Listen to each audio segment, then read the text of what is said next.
Hey everybody, Brendan here. Welcome back to another video. Today we are going to be playing the London system, and we're finally closing in on the opening, getting to the point where we're almost just done, and well, done playing it, done getting to 2,000.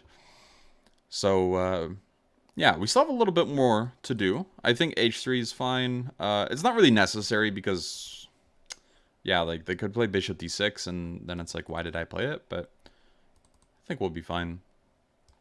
Play knight to d2. And yeah, let's actually just take it, right? It's technically a bad bishop because it's on the same color complex as our central pawns. Of course, that's the point of the London, is you put your pawns on the same color as the bishop, but it's already developed at least. So there are some good reasons for it. So I think, what if I take here? What happens now? So I'm gonna take on e5, and I'm gonna throw in this check. And after throwing it in, I'm gonna play this move queen a4, and I'm just gonna see what's the plan, right? Because b7 might be hanging. They can't really castle so easily, and I can castle. Unlike them. Okay. I'm just going to take that.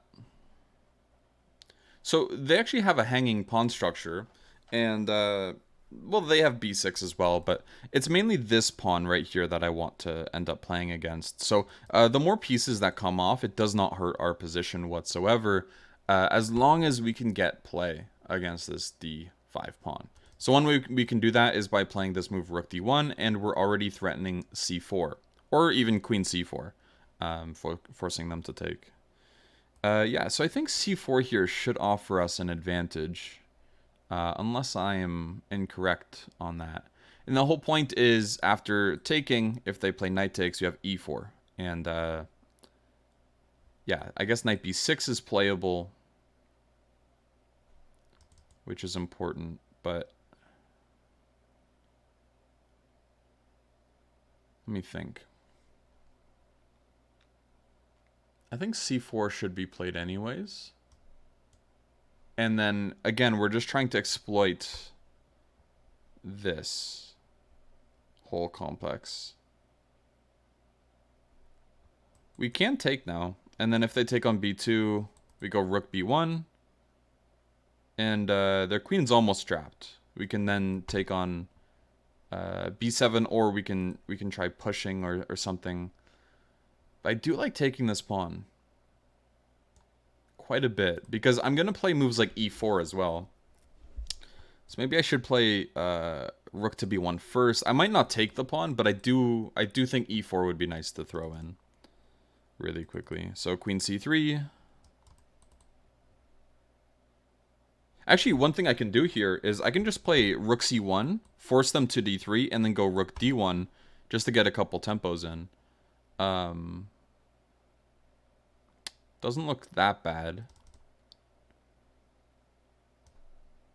But maybe just e4. Yeah, maybe just e4. And we're just getting a pretty large center, and I actually might just want to bring my rook over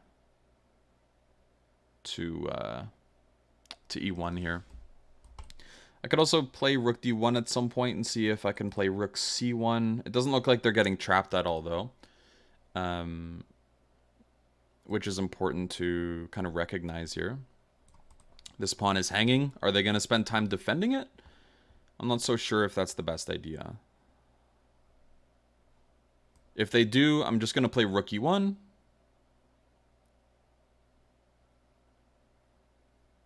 And then bring this other rook over to d1. And eventually I'm ready to start pushing. Because when you have nice central pawns, you want to push them. At least a little bit. Sometimes you want to push them. So that's kind of the goal here. I've actually been struggling quite a bit at this rating range, because the London is not really a opening I play that much, and same thing for the Dragon. I'm recording the Dragon speedruns at the same time as this, and I know a little bit about those openings, but I've been like, now that I'm hitting like 1900, I'd say like rapid wise, I should be around 21 to 2200 ish, like in that area on chess.com. Um, so yeah, like naturally, like a 1900 can beat me, because you know they're not that much lower rated than me, and playing openings that like the London I'm fine with, honestly. I actually have been really enjoying it, but the Dragon not as much. I know that you guys really like it, so I've been, um, you know, trying to show that the best I can, in the most positive light that I can. But it's yeah, um, it's not a fan favorite to say the least, and because of that, you know, there's been some problems I guess I've had. But anyways, let's just play this move Rook A to D1. I was thinking of Rook E1, but when I play Rook D1, I'm ready to play the move E5. Whereas if I don't do that, then I can't play E5. Like for example, if I play Rook E1, Rook E8, and then this Rook to D1 after that, they can actually take on E4, I believe. Can they take on E4? No, they can't. Okay, so I'm just hallucinating. But I still think I should play Rook to D1 because it does facilitate the move E5, and getting the center rolling is important. Anyways, yeah, so what I was saying was, yeah, I'm struggling getting to these levels now and playing these openings. But I think it's a good thing because I'm trying to, like, experience just different positions, because one thing that I did for the first like 5 or 6 years I played chess was I played like one opening from each color. I played the King's Indian almost exclusively. I think we can just take that and then play E5. That looks really, really strong.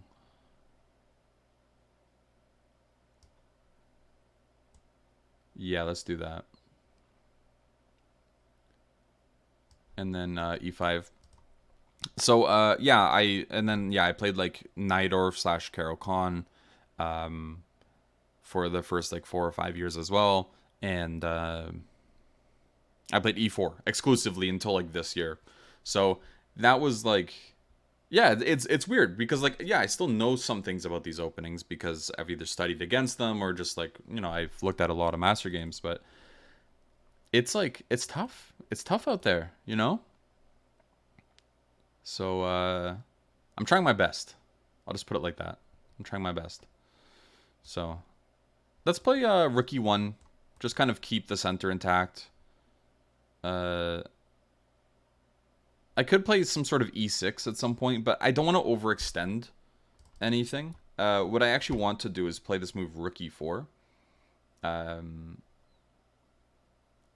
Maybe Rook E4. But like ultimately, kind of the point that I'm trying to get at here is if I can move my knight and play F4, I think I'm happy. But until then, I'm not so sure. Okay, so they ended up just not doing that anyways, so I can just play knight to D4 and be happy, which is nice. Because when we play knight D4, we can bring the knight potentially to C6. We can play F4 to kind of like reinforce the center a little bit. And yeah, that all makes me extremely happy. Let's see. So they're going there. So knight c6 does threaten that pawn, and forking. Do we just take this pawn? I guess we do. But that's not a bad pawn to take whatsoever. Now we're up a pawn. D6 might be coming. Because now it actually feels like we're kind of ready to roll things a bit. Yeah, should I just play D6? I could also play knight C6 here, but D6 does look very strong now. It's getting to that point. Maybe I should just play it safe. Yeah.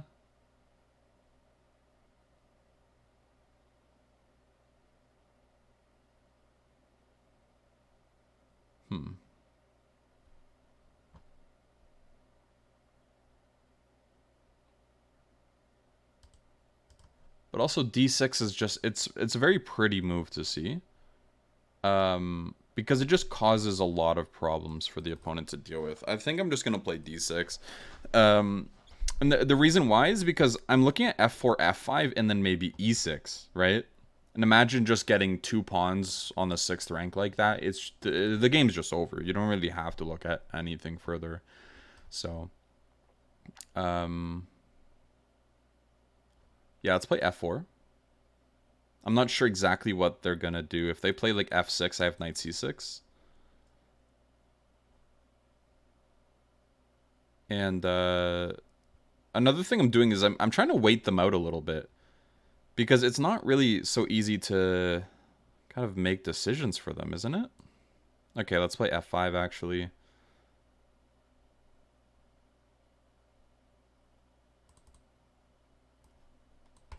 So I would like to play this move, knight d5 if I can.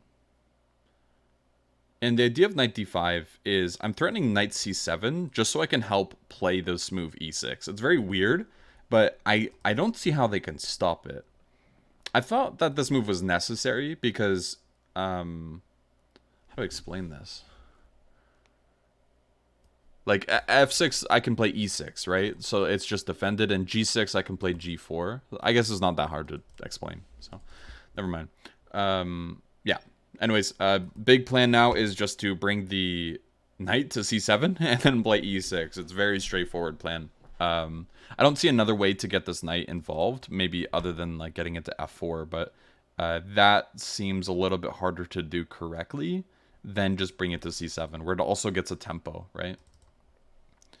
So I think we're in a good position here to just win the game.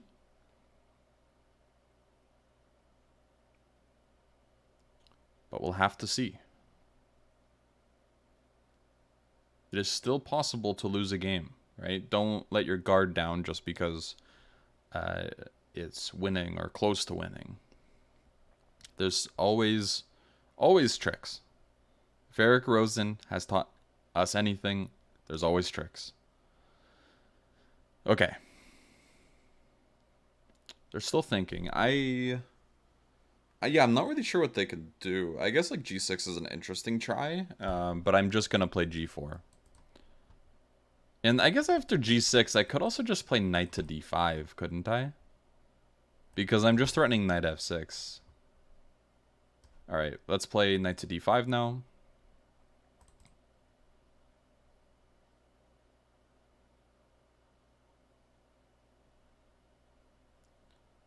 And this looks like game. Unless they like take on e5, but if they take on e5, I'm just up a piece, right? So I guess that is game as well. Funny move there is king h2, where if they play something weird, like let's just say a5, then I can play knight c7, threaten mate on the back rank. But that's like not important. I don't see how to keep the game going other than just rook e5. Because f6... I think I just go... Actually, wait. Do they have rook d6 there? Oh, you know what's funny? After f6... This is insane. I take with the knight. And then I just play e6. I think that's the answer, because then I have e7 check, or d7. Like, if they go back, then e7 check just wins on the spot.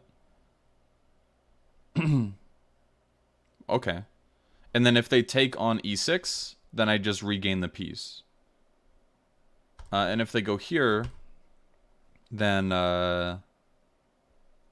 So it takes, e6, they go there. Then I go d7. They have to move somewhere, like rook d8, and then I have e7 anyways, which wins. Yeah, it looks like that's just winning. I don't think I'm missing anything, but we'll have to calculate that or show that after the game, because it's definitely possible to have missed something there. Okay. So we won on time. And yeah, let's go over to the analysis now. All right, so for this game, I would say there's just a few important moments. The first one is actually my mistake by playing this move e4. This is actually just wrong. What I should have done instead is play d6. And for me, this does not look immediately natural because, okay, like, if I play e4, everything's defended in the center. I have a nice center and I should have an advantage. But with here, this move d6, the point is if you play something like rook a d8 and actually try to attack the pawn, after rook f to d1, b6, there's just d7. And it turns out that black is just dead lost because they can't move any of their pieces on their first rank. So that is very, very important here. And then if we just keep going forward, the next important part is knight c5. This actually does pretty much just lose them the game. They're pretty much fine after rook e1 if they just go rook e8. And the whole idea is just to tie down this knight to the defense of the e5 pawn. If I can't move my knight to d4, for example, and try to take advantage of their weak light squares, and play f4 to reinforce the pawn instead, then, you know, when you're tied down, it's harder to get anything in the position. And that's exactly the case here. So after knight to c5, we have knight to d4, and all of a sudden we are entering their position with moves like knight to c6, as well as preparing moves like e6 and d6, as well as f4, just reinforcing this huge center. And yeah, after this, the game just doesn't last long because they are objectively losing after the move knight to c5. And that's going to be it for the game. I hope you guys enjoyed, and I will see you guys next time. All right, bye-bye.